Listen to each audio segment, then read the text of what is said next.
Due to a spring filled with a lot of rain, some farmers are now worried about having to delay planting their crops. News 3's Waylon Walls-Parker talked with a local farmer and the local Farm Bureau about what they're seeing this season.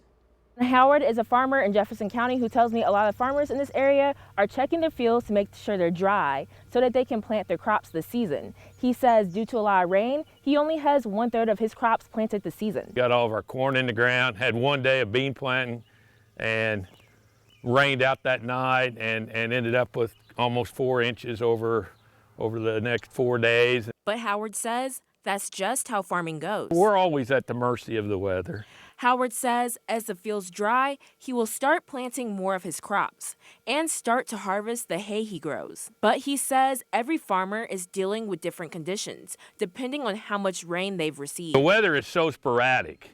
You'll find guys not too far from here that maybe haven't planted as much as I have. You'll find guys that maybe got everything planted. Officials with the Jefferson County Farm Bureau say this year they have received a higher amount of rainfall than normal. Mount Vernon has had 27 inches of rain this year, and that's pretty highly unusual, and it's been in big spurts. Sydney Meager with the Bureau says the late planting can add stress to the farmers' schedules. There's certain deadlines that farmers have to make for planting for their crop insurance, and then some also replant guidelines, so that is all calendar dependent, and that can put a time crunch on them, and then just the stress level that it takes on them and their families when the planting season gets really delayed. But Howard says at his farm, he does have some backup plans in place if he's not able to grow the crops he wanted. Soybeans is kind of a fallback because you can plant those later and still raise a pretty good crop. Howard says he'll be checking on his fields every day to see when they are dry so he can plant more crops. In Jefferson County, Waylon Walls-Parker, News 3.